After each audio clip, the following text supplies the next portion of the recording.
자, 오늘은 여러분 2024년 수능 과학기술 지문입니다. 자, 요 지문 지금부터 해설 강의할 텐데 이게 사실은 지문이 어렵진 않은데 어렵죠. 그러니까 이게 무슨 말이냐면 알 것 같은데 아리송송하고 이게 맨 마지막 단락에서 아마 여러분들이 좀 많이 헛갈리지 않았을까라는 생각이 들긴 하는데, 자, 요 지문도 마찬가지로 서론에서 어떤 걸 놓쳤는지 그리고 읽어가면서 어떤 단어가 반복됐는지 한번 확인해 보도록 할게요. 자, 갑니다. 첫 번째 줄은 무조건 밑줄이죠.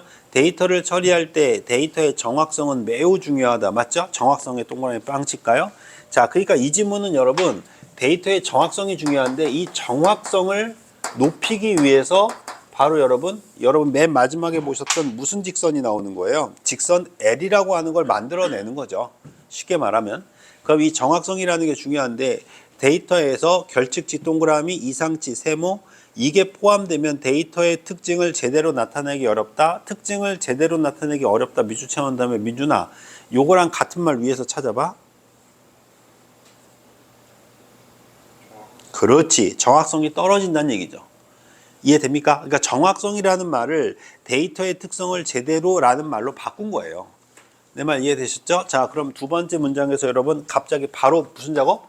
분류 작업이 일어난 거야. 자, 첫 번째 무슨 치? 결측치. 맞습니까? 두 번째 무슨 치?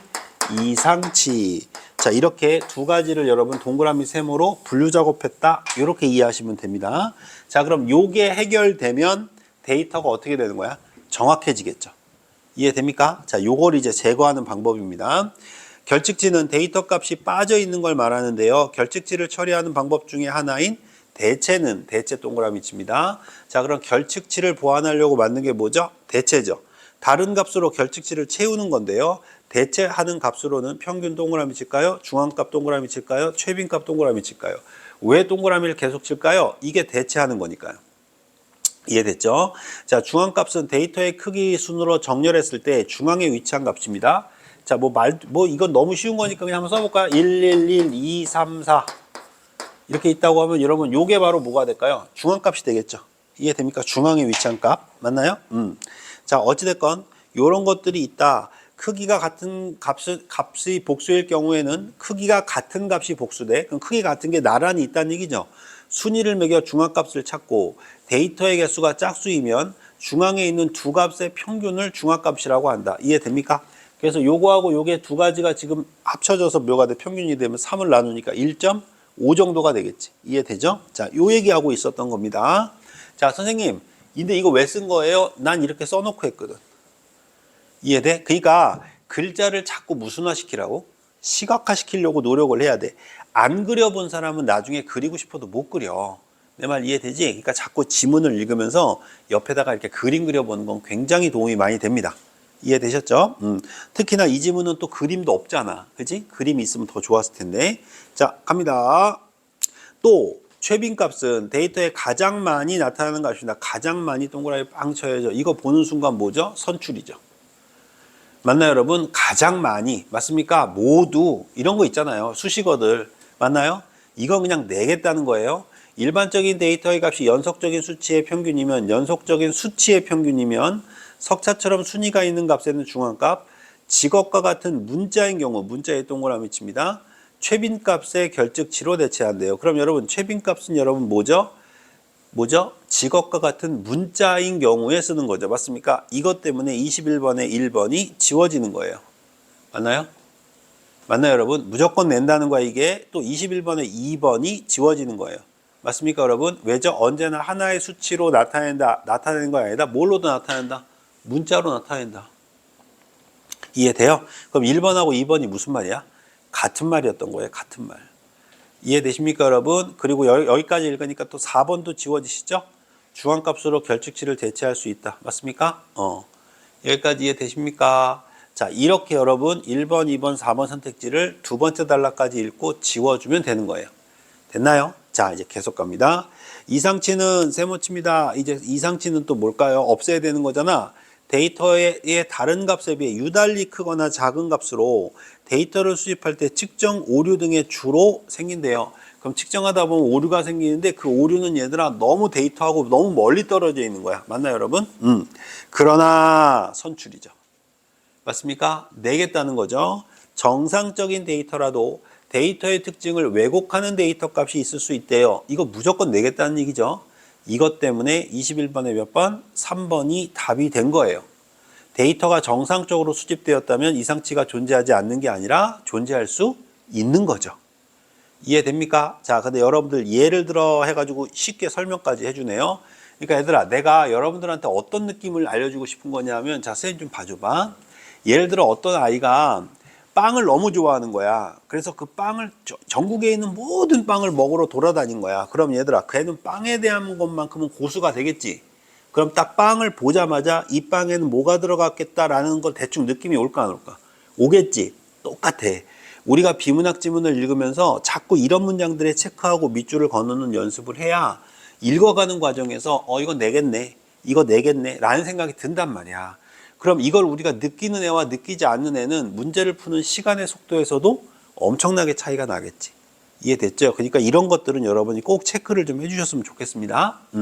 자, 그럼 다시 읽겠습니다. 정상적인 데이터라도 데이터가 왜곡되게 나올 수 있대요. 예를 들어서 데이터가 어떤 프로 선수의 연봉이고 그중 한 명이 연봉이 유달리 많다면 이상치를 포함한 데이터에 해당하는 거 맞죠, 여러분? 그죠? 자, 그렇지만 이건 여러분 뭐가 아니죠?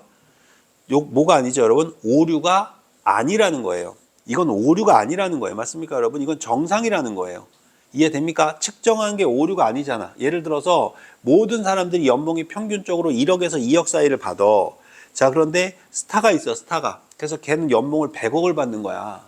내 말 이해돼? 그럼 이거 분명히 여러분 오류 같다라고 보인단 말이야. 뭐 같아? 이상치 같다 보인다는 거예요. 근데 여러분 실제로 그게 있어 없어? 있잖아.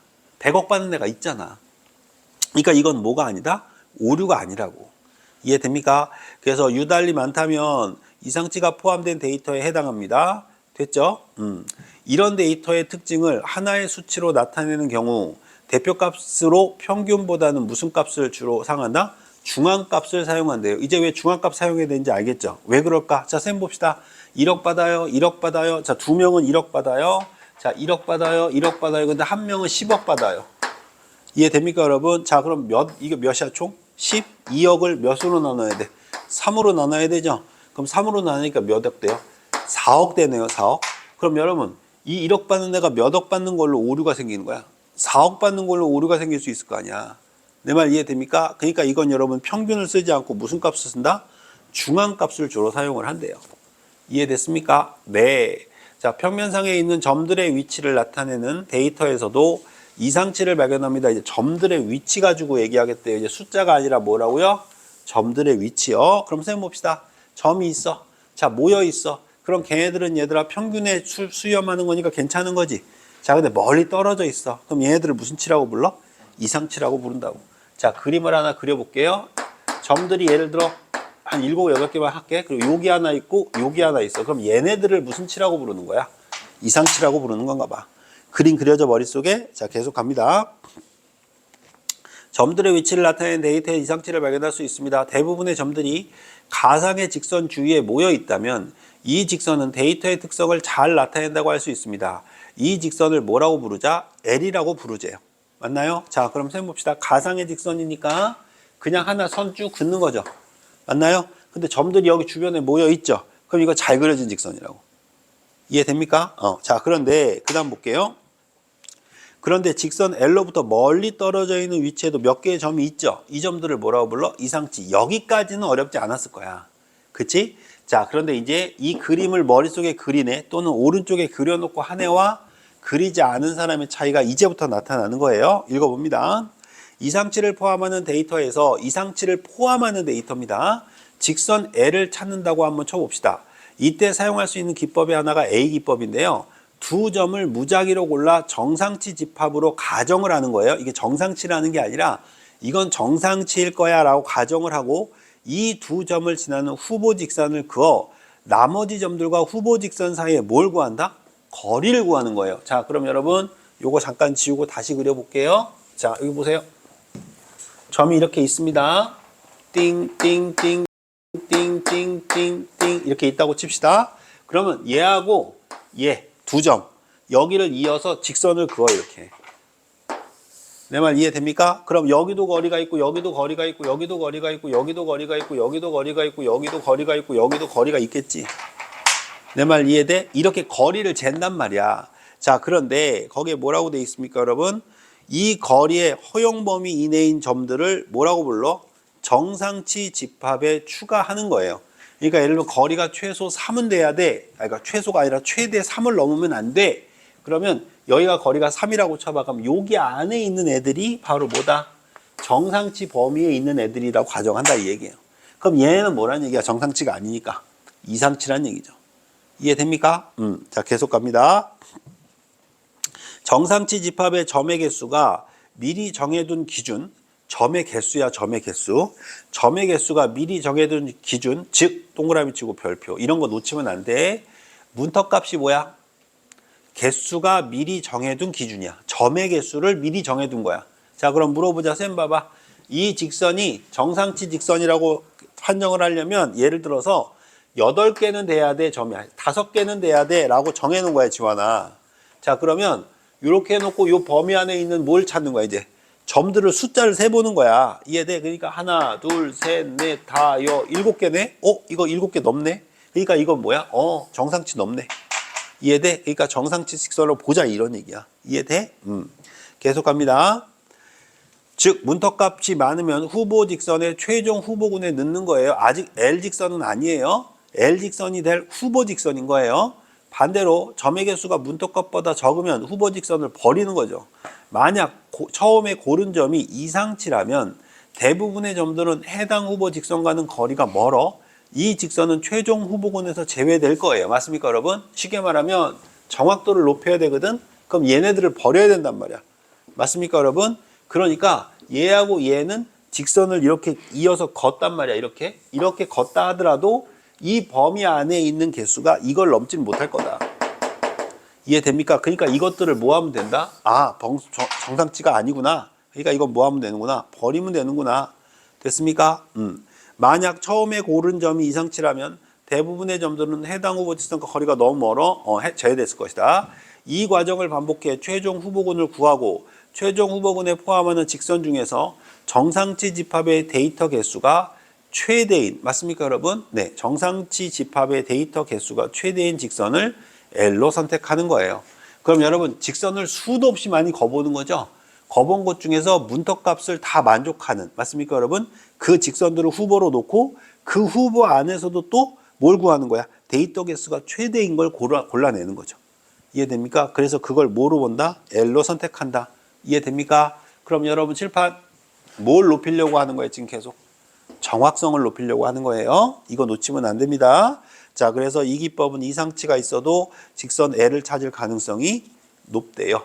다시 말하면 정상치, 다시 말하면 뭐다 여러분? 정확성을 높일 수 있다. 이해됐죠? 자, 21번은 여러분 아까 3번 다 골랐었고요. 됐나요? 네. 자, 그럼 22번 가봅시다. 윗글을 참고할 때 기억의 이유인데 기억이 뭡니까? 대표값보다는 뭘 사용한다? 중앙값을 사용한다. 왜 그럴까요, 여러분? 중앙값은 극단에 있는 이상치의 영향을 덜 받기 때문이죠. 그렇지. 이해됩니까, 여러분? 그렇죠. 이해되죠? 저 끝하고 저쪽 끝하고 영향을 안 받는다 이런 얘기예요. 중앙값은 대충 중간쯤이니까. 이해됐죠? 정답은 몇 번? 1번이 답이 되고요. 틀린 친구가 있을 수 있으니까 2번을 한번 지워볼까요? 중앙값을 찾기 위해 데이터를 나열할 때 이상치는 제외된다? 제외한다는 말 전혀 없어요.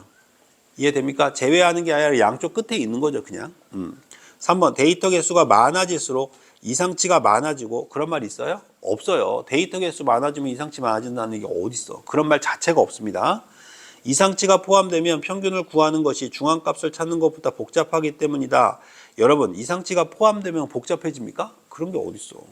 그죠? 마지막 5번 이상치가 포함되면 평균은 데이터에 포함되지 않는 값일 가능성이 큰 반면 중앙값은 항상 데이터에 포함된 값이기 때문이다. 역시 없는 말이고요.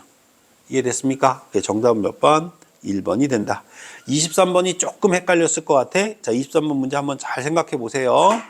자, 니은과 관련해서 윗글의 A기법과 보기의 B기법을 설명하래요. 그죠? 자, 그럼 A하고 B기법을 비교하자는 얘기죠. 자, 보기 읽어보겠습니다. 다음과 같은 방법으로 직선 L을 찾는 B기법을 가정해 봅시다. 후보 직선을 임의로 여러 개 가정한 후 모든 점에서 각 후보의 직선과의 거리를 구해 점들과 가장 가까운 직선을 선택합니다. 자, 이게 뭐다? 비기법이에요. 이해됐죠? 자, 그러니까 그림으로 그려보면, 자, 직선을 파란색으로 긋게 이렇게 아무데나 하나 걷어. 그리고 나서 점들하고 이렇게 거리를 재. 이해돼? 그래서 이 거리를 재가지고 거리가 가장 가까운 직선을 뭐로 정한다?